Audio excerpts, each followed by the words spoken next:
Oh. Oh. But then, I do not want to create any inconvenience or any sort of great inconvenience. So,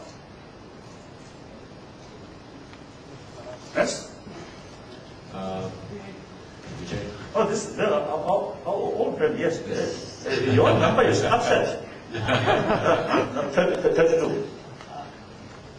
Well, Your Holiness, you have repeatedly asserted that you do not want separation from China. yes. And the Chinese have repeatedly been accusing you of splitism. Yes. Now this has been going on for quite some time.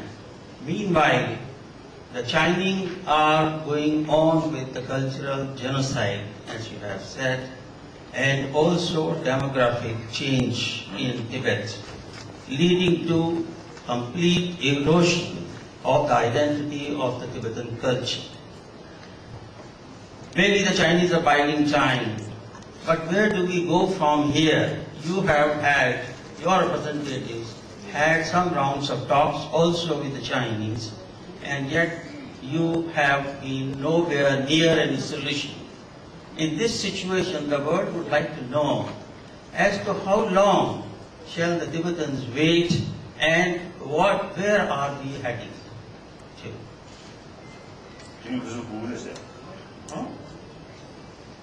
Right from the beginning, I think 86, I think, 86, 87, my sort of proposal, nuclear approach. Now, first, 86, I think. US Congress. Right, 87. Or 87. But then, 88, Strasbourg. So, right from the beginning, I made it clear. Finally, as George and Nehru wants to state, they have the people, Tibetan people. So, Tibetan people should decide, I mentioned. So, accordingly, I think 93, they are contacted with the Chinese government, completely ceased. So then, I think 1900, then 97, I asked the Tibetan community, now what is your view? From my part, from our part, a nuclear approach is the best way. But then, no result. So it is our moral sort of responsibility to ask people. So we ask people. So now, at that time, you see, majority of the people, particularly Tibetan, from inside Tibet, through some way, quite a number of sensible Tibetan or political minded Tibetan from within, you see, they support my nuclear approach. So therefore, we carry still continuously. Then meantime, 2002, we renewed direct contact with the Chinese government. So now, if they are approached really now, so completely failed, then of course have to ask people what to do.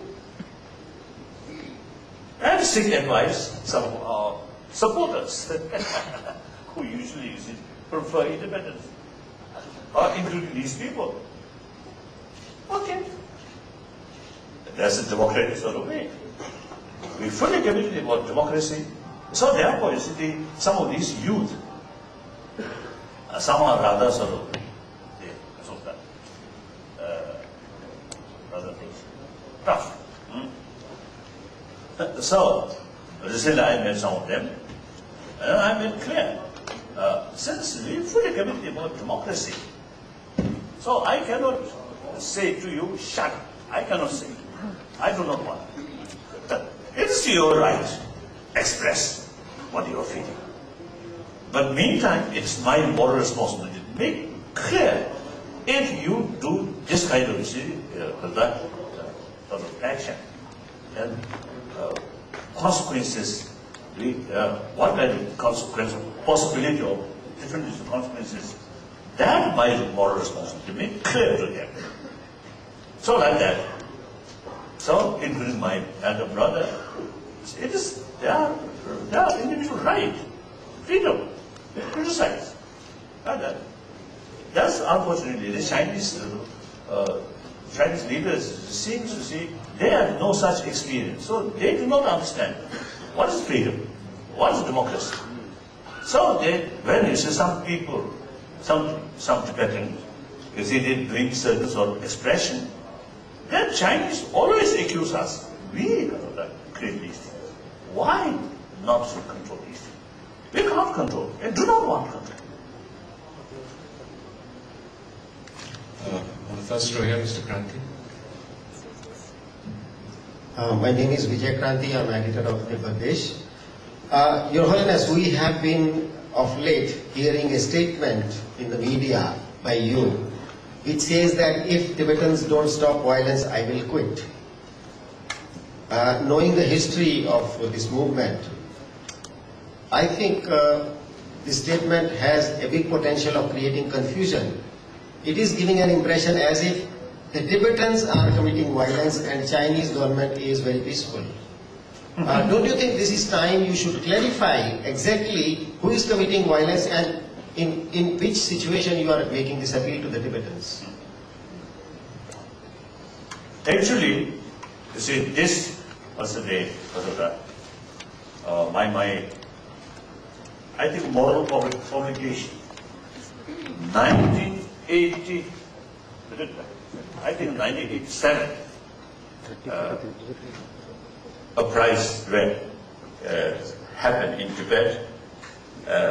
So the Jonathan Muskie, one of my old long-time friends, I think Observer's correspondent, also I think China specialist, so he came to see me at Dharamsala and asked me, I think firstly he asked me, why the Chinese very much sort of criticized to you? Why? He asked me. Then I answered, I'm not acting like yes minister. Then he laughed. Then the next question he asked me that if the situation inside Tibet, the violence become, at that time also, you see, the Tibetan side, I think very peaceful. I remember one incident at that time. The Chinese soldier opened fire. So Benjamin Biche and late Benjamin Biche also used to find it very difficult to answer, to respond. So Benjamin Biche stayed as Chinese officials because of that version. The police shot in what do you call, in sky, in air. But then somehow the bullet, you see, hit. I think the special bullet, they may have shot in air, but bullet found, you see, someone. Then hit. So at that time, you see, one Chinese soldier's rifle fell down. One demonstrator, Tibetan, picked up, crushed, instead of shoot back. This is clear sign, Tibetan, on such sort of serious atmosphere, you see, they practice non-violence. So at that time, I expressed, if violence become out of control, that means majority Tibetan choose violent way, then for me, no other option except resign. It's against my moral principle. We fully committed to non-violence. Now this time, obviously, Chinese side, there's gun. Tibetan side, no one, gun, sword. And I think one picture, you see Chinese media is showing